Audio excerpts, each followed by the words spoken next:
Hello students, आइए start करते हैं आज का सेशन। आज का सेशन है इंस्ट्रक्शन फॉर्मेट पर या ऑपरेशन कोड किसे कहते हैं और ऑपरेशन कोड कितने पार्ट्स का बना होता है ये जानते हैं। आइए सीखें।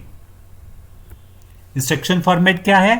Instruction format specifies the operation to be performed by the processor. Processor ने कौन सा ऑपरेशन करना है ये इंस्ट्रक्शन फॉर्मेट से पता चलता है। प्रोसेसर को कैसे पता चलता है कि कौन सा ऑपरेशन करना है? इंस्ट्रक्शन फॉर्मेट को रीड करके, इसलिए इसे ऑपरेशन कोड भी कहा जाता है। तो नेक्स्ट सीखते हैं कि instruction format is also called a collection of bits. Instruction format को बिट्स की कलेक्शन भी कहा जाता है। ये बिट्स की कलेक्शन जो है वो पर्टिकुलर ऑपरेशन करने के लिए यूज होती है। ऐसा है कि जब भी प्रोसेसर ने कोई ऑपरेशन परफॉर्म करना है तो उसे डेटा भी चाहिए। तो डेटा जो है वो कहां पे होगा? कंप्यूटर की मेमोरी में रखा गया होगा या रजिस्टर्स में रखा गया होगा। तो इस तरह से डाटा पर कौन सा ऑपरेशन करना है ये कहां से पता चलेगा? इन बिट्स की कलेक्शन से। तो यहां तक अभी तक हमने सीखा कि इंस्ट्रक्शन फॉर्मेट क्या है। आई होप कि आपको अच्छे से समझ आया होगा। तो नेक्स्ट सीखते हैं कि इंस्ट्रक्शन फॉर्मेट कितने पार्ट्स का बना होता है। It includes 3 fields. इसमें कितने फील्ड्स होते हैं? इसमें 3 फील्ड्स आते हैं। इंस्ट्रक्शन फॉर्मेट 3 फील्ड्स का बना होता है। एक है एड्रेसिंग मोड, दूसरा है ओपी कोड, थर्ड है एड्रेस फील्ड। तो इन 3 पार्ट्स का बना होता है इंस्ट्रक्शन फॉर्मेट। तो पहला जो पार्ट है एड्रेसिंग मोड, वो स्किप्ड भी हो सकता है। Sometimes instruction format may or may not have an addressing mode. कई बार इंस्ट्रक्शन फॉर्मेट में एड्रेसिंग मोड प्रेजेंट होता है, कई बार नहीं होता है। तो अब सीखते हैं कि इनका क्या फंक्शन है तीनों फील्ड्स का। सबसे पहले ओपी कोड आया। ओपी कोड की फुल फॉर्म है ऑपरेशन कोड। ऑपरेशन कोड क्या है ये?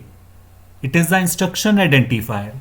ये इंस्ट्रक्शन की पहचान कराता है कि इंस्ट्रक्शन ने कौन सा ऑपरेशन करना है। ओपी कोड को रीड करके ये पता चलता है कि इंस्ट्रक्शन ने कौन सा ऑपरेशन करना है। It is the instruction identifier and it tells about the operation to be performed by the instruction.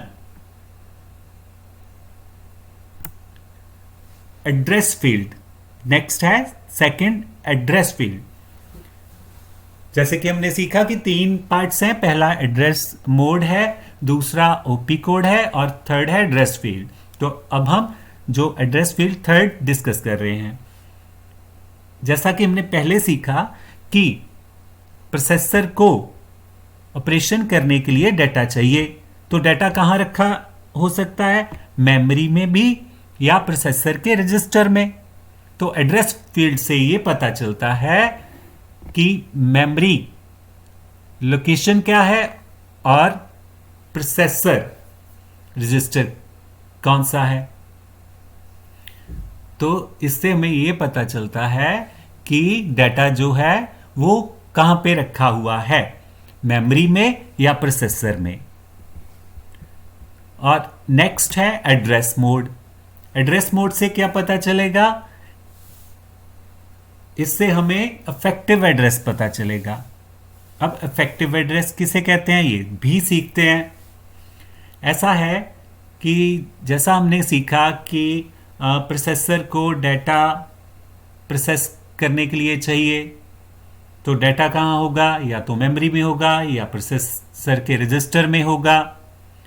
तो अगर डाटा मेमोरी में रखा गया है तो वो मेमोरी में कौन सी लोकेशन पर है उसकी एग्जैक्ट लोकेशन क्या है मेमोरी में, तो ये एड्रेस मोड से पता चलेगा। तो एग्जैक्ट लोकेशन जो है डाटा की वो इफेक्टिव एड्रेस कहलाती है। तो एड्रेस मोड हमें क्या बताता है? इट स्पेसिफाइज द वे, ये हमें वो तरीका बताता है जिसके साथ एग्जैक्ट एड्रेस जो है डाटा का वो पता लगाया जाता है। तो एड्रेसिंग मोड क्या है? It specifies the way the effective address is obtained and, और इफेक्टिव एड्रेस क्या है? Effective address is the address of the exact memory location where the value of the friend is present, जहां पे data रखा हुआ है उसकी exact location क्या है, उसका एड्रेस हमें पता चलता है एड्रेस मोड से। आई होप कि आपको अब अच्छे से क्लियर हुआ होगा इन तीनों फील्ड्स के बारे में। तो इंस्ट्रक्शन फॉर्मेट हमने सीखा आज। इंस्ट्रक्शन फॉर्मेट के कितने पार्ट्स हैं वो हमने सीखे, और नेक्स्ट सीखते हैं इंस्ट्रक्शन कितनी क्लासेस में डिवाइडेड है, एक इंस्ट्रक्शन को कितने क्लासेस में बांटा गया है। एक कंप्यूटर की जो इंस्ट्रक्शन है वो किसी भी लेंथ की हो सकती है। तो एक इंस्ट्रक्शन इन चारों में से किसी एक टाइप की हो सकती है। तो इंस्ट्रक्शन कौन कौन सी टाइप की हो सकती है? एक कंप्यूटर की इंस्ट्रक्शन 3 एड्रेस इंस्ट्रक्शन भी हो सकती है, 2 एड्रेस इंस्ट्रक्शन भी हो सकती है, 1 एड्रेस इंस्ट्रक्शन भी हो सकती है, और 0 एड्रेस इंस्ट्रक्शन भी हो सकती है। तो आज के सेशन में हम यहीं तक डिस्कस करते हैं और स्टॉप करते हैं। मिलेंगे नेक्स्ट सेशन में नेक्स्ट टॉपिक के साथ। Till then, have a nice time and keep on watching our channel, and please subscribe our channel. Thank you and bye bye. Have a nice time.